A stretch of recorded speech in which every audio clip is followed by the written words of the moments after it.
One quiet morning in March 2018, a car was found at the bottom of a cliff in Mendocino County, California.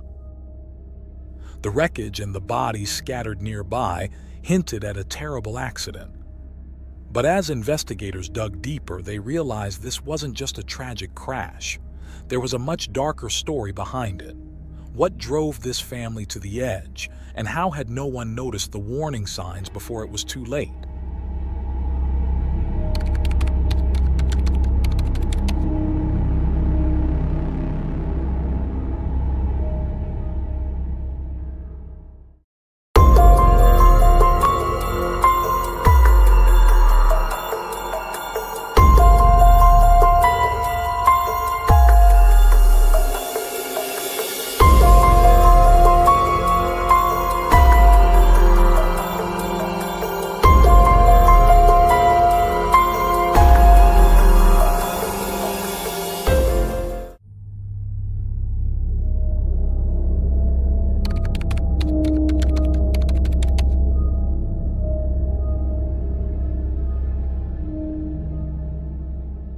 Jennifer Jean Hart, known as Jen, was born on June 4, 1979, in South Dakota, USA.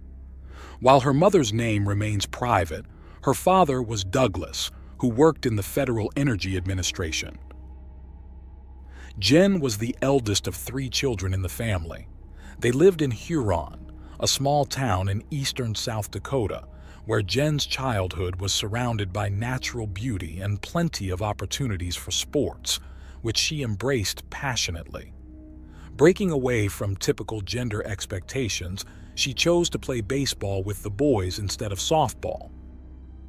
Jen also had a love for animals and developed musical talents alongside her siblings, often playing the trumpet at Christmas church services. Despite the seemingly peaceful family life, Jen's parents divorced when she was 12. She and her siblings stayed with their mother, while Douglas moved to a different part of town, maintaining regular contact with his children. Jen, who was closer to her father, decided at 14 to move in with him. The arrangement worked for a while, but eventually, Jen's behavior became difficult to manage, leading her father to send her back to live with her mother. Despite her rebellious phase, she graduated from high school in 1997 and surprised everyone by enrolling at Augustana University, a conservative Lutheran institution.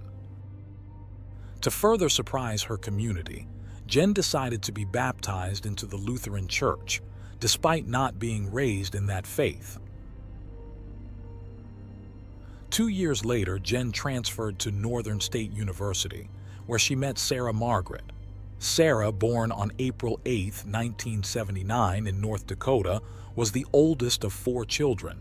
The 2 women instantly connected, and before long, they were living together on campus.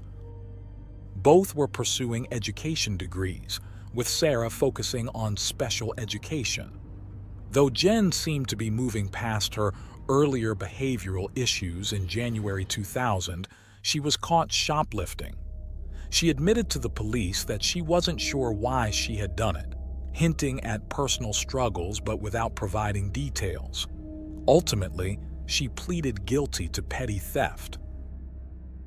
She continued her studies but eventually dropped out, unlike Sarah, who graduated in 2002.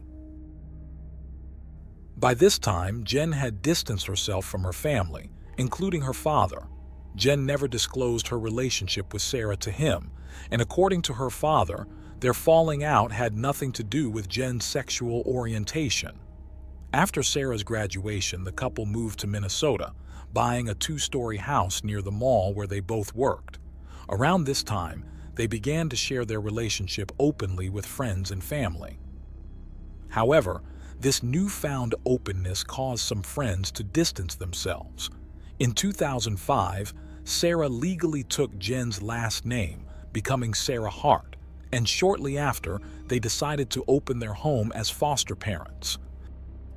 Their first foster child, a 15-year-old girl, later shared that she had intended to stay until she turned 18, but was asked to leave when Jen and Sarah decided to pursue adoption. In 2006, they adopted their first 3 children, Marcus, 8, Hannah, 4, and Abigail, 2, from Colorado County, Texas. 2 years later, they expanded their family with 3 more siblings from Houston, Devonte, 5, Jeremiah, 4, and Sierra, 2. All 6 children were of African American descent. Jen took on the role of stay-at-home mom, documenting her life with the children on social media. She shared everyday moments and culturally enriching activities, including teaching them to play musical instruments and even cutting their hair. She showed how the family celebrated the 30th anniversary of The Goonies, one of her favorite movies, by making matching costumes for everyone. Her online posts also highlighted the children's achievements, such as Marcus's success in a geography competition and Hannah and Jeremiah's recital of the Greek alphabet. In one particularly heartwarming post, she shared how Jeremiah and Abby taught their youngest sister Sierra a kindergarten song. The proud mother frequently shared moments with her followers, including the time when Devonte brought home a sheet full of praise and well wishes from his classmates. Jen's social media accounts were filled with images of the children, many of them holding signs that read, "Love is always beautiful."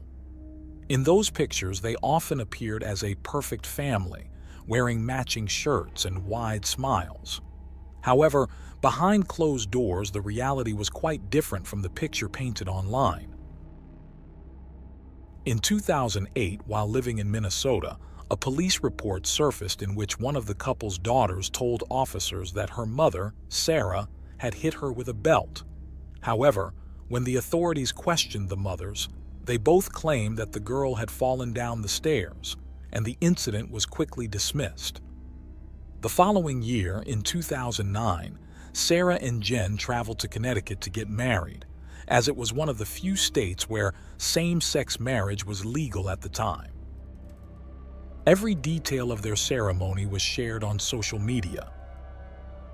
Despite the picture-perfect life they portrayed, things within the family were far from ideal. On November 15, 2010, Abigail, who was 6 years old at the time, confided in her teacher that she had bruises on her stomach and back, saying one of her mothers had hit her. The teacher confirmed the bruises were visible and reported that Abigail had also mentioned other troubling incidents, including being denied food and having her head dunked in cold water as punishment for allegedly stealing a penny. When investigators questioned the mothers, Sarah admitted to hitting Abigail in a fit of rage, while Jen acknowledged that she was aware of Sarah's violent behavior. Following this confession, the authorities inspected the home and interviewed the children, all of whom confirmed they had been physically punished and deprived of food on several occasions. Sarah pleaded guilty to domestic assault and was sentenced to 90 days in jail. However, she didn't serve the sentence, as she was granted 1 year of community service. Despite this, the children remained in the couple's custody. After the legal case was resolved, Jen and Sarah withdrew their 6 children from the Minnesota public school system and began homeschooling them. In contrast to Jen's usual openness on social media, this decision was kept completely private. Jen later explained on her profiles that she believed public school was not a safe place for her children, citing discrimination due to their race and their mother's sexual orientation. She also claimed that Devonte, in particular, had suffered physical attacks, threats, and insults at school. Although she voiced her grievances about public education, Jen never mentioned the homeschooling decision on social media. Instead, she posted a photo of the 6 children sitting in a forest clearing, captioned, "Science Class in the Woods." During this time, the family faced other challenges. According to court documents, Jen and Sarah made over 30 calls to the police, reporting instances of discrimination and aggression due to their sexual orientation. Their neighbor, whom they had accused, later admitted to behaving inappropriately. In 2011, Jen shared moments from her life online, including her attendance at music festivals and her excitement about forming a circle of friends who even organized a party for Devante. She frequently posted photos of him, often emphasizing how special he was in their household. However, their seemingly strong family facade began to crack when Sarah had to relocate to Portland, Oregon, for work. Jen stayed behind with the children for 6 months until they sold their house and moved to Portland. Shortly after their arrival in Portland in April 2013, a local photographer captured an image of Devante dancing. Jen shared the photo online, praising her son's infectious joy. Around this time, Jen befriended a woman at a charity concert who later described Jen as a kind, sensitive, and compassionate person. However, the woman also noticed that Jen interacted mostly with Devante and Jeremiah, while the other children seemed distant, often with their heads buried in books. She described Abigail as outgoing, Marcus as shy, and Sierra as full of laughter. Jen confided in her new friend that raising the children was incredibly challenging, and she mentioned that the kids had been removed from school because they were punished more harshly than others.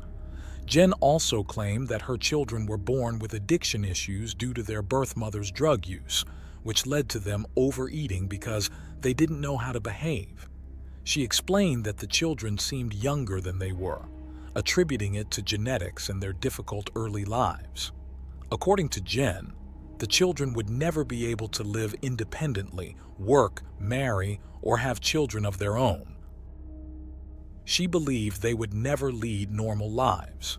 Despite these alarming remarks, no legal documents were found to support Jen's claims about the children's conditions. Outwardly, the family seemed to be loving, though concerns about their well-being began to arise.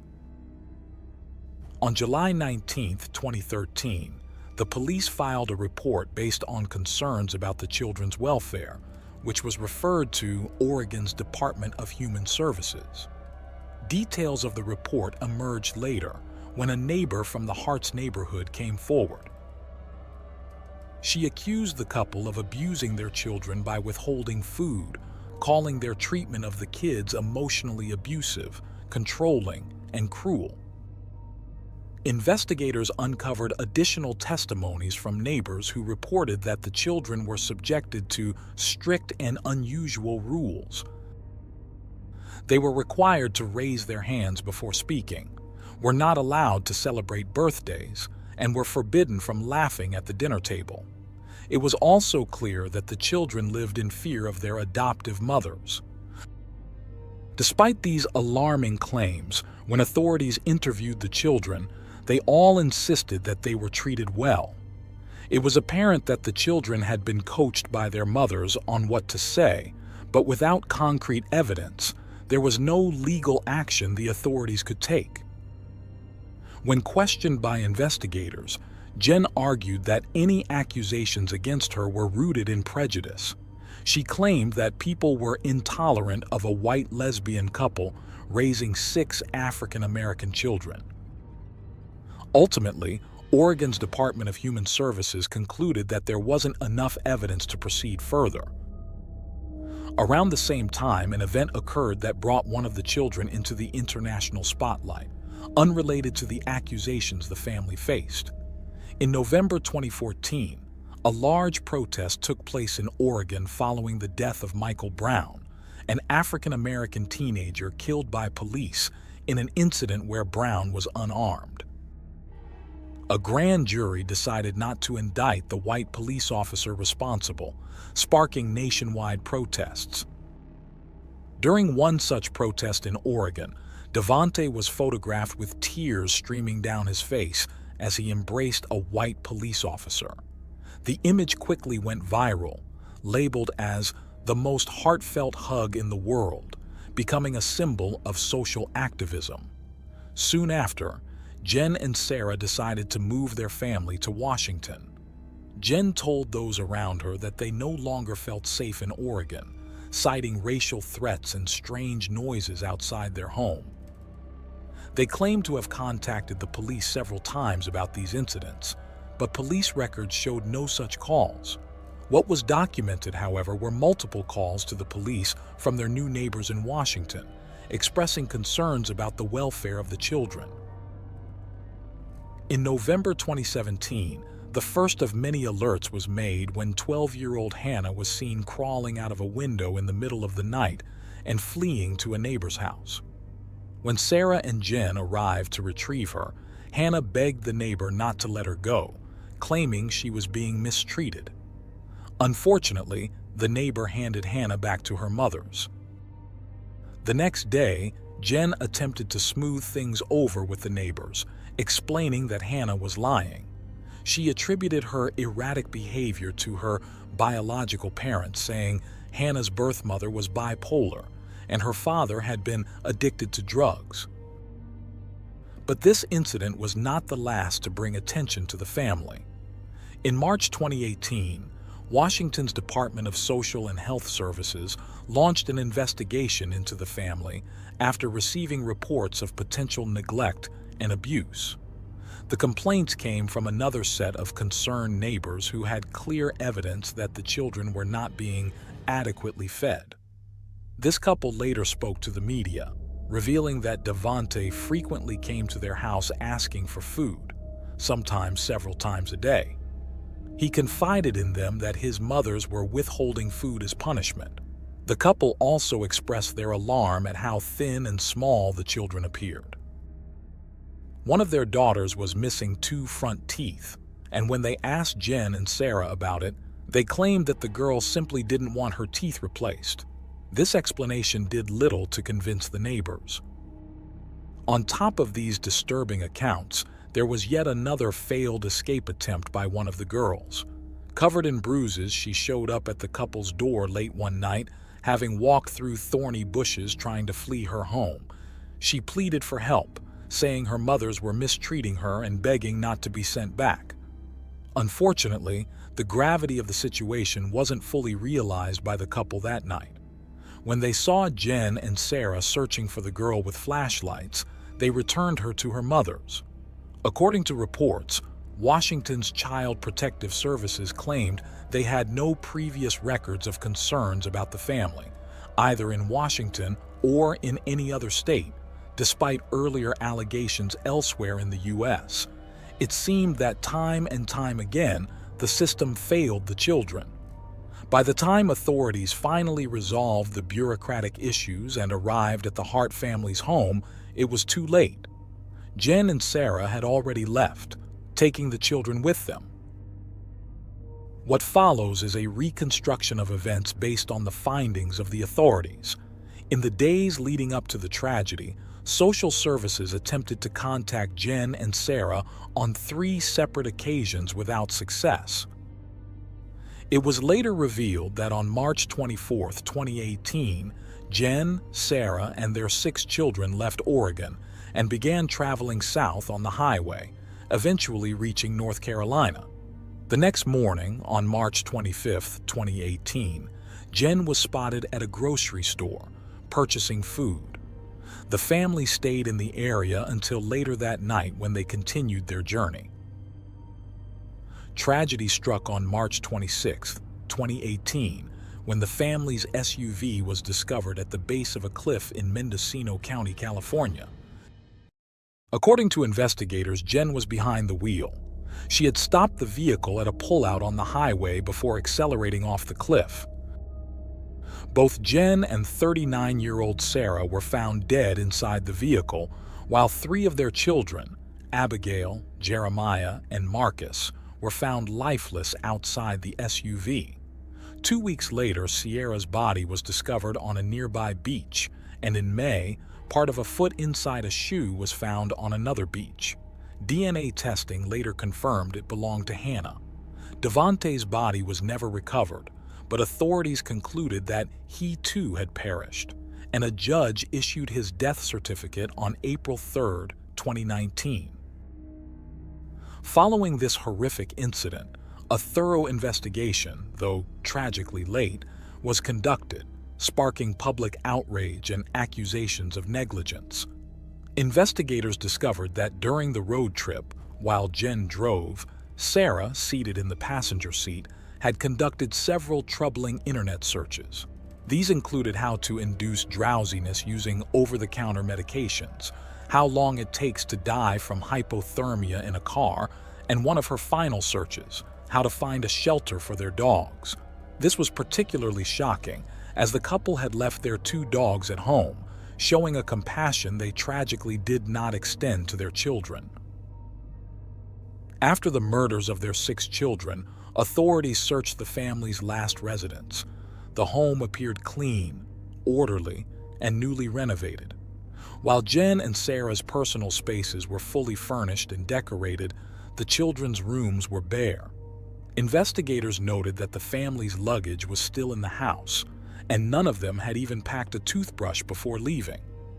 The evidence pointed to a premeditated act, and one of the officers involved in the case concluded that Jen and Sarah, feeling cornered by the accusations against them, made the conscious decision to end their lives, and tragically, to take their children with them. Psychological evaluation suggested that the couple believed if they couldn't keep the children, no one else should. Toxicology reports revealed that Jen, who had been driving, had consumed the equivalent of 5 beers, enough to impair her abilities. Witnesses later stated that Jen rarely drank, fueling speculation that she may have consumed alcohol to muster the courage to carry out the grim plan. Additionally, traces of a sedative were found in the systems of Sarah and 2 of the children. This case shocked society, especially those who had followed the family's seemingly happy life on social media.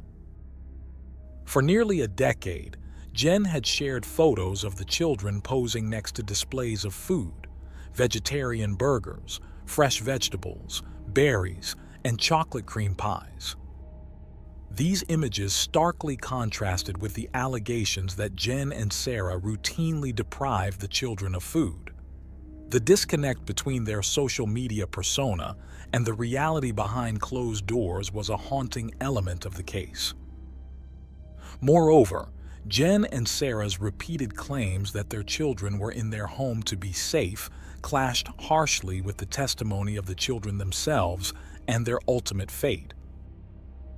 While Jen and Sarah can no longer be questioned or held accountable for what happened on that California cliff, the investigation has been officially closed. Their deaths were ruled as suicides, and the deaths of their 6 children were classified as homicides. Beyond the horrifying actions of Jen and Sarah, this case has drawn intense criticism of the system that was meant to protect the children. Time and time again, the system failed them. Authorities in 5 states had been involved in the children's adoptions and the abuse allegations, but none had managed to prevent this tragic ending. This has sparked widespread debate in the media and among the public about the need for better federal oversight of child abuse cases.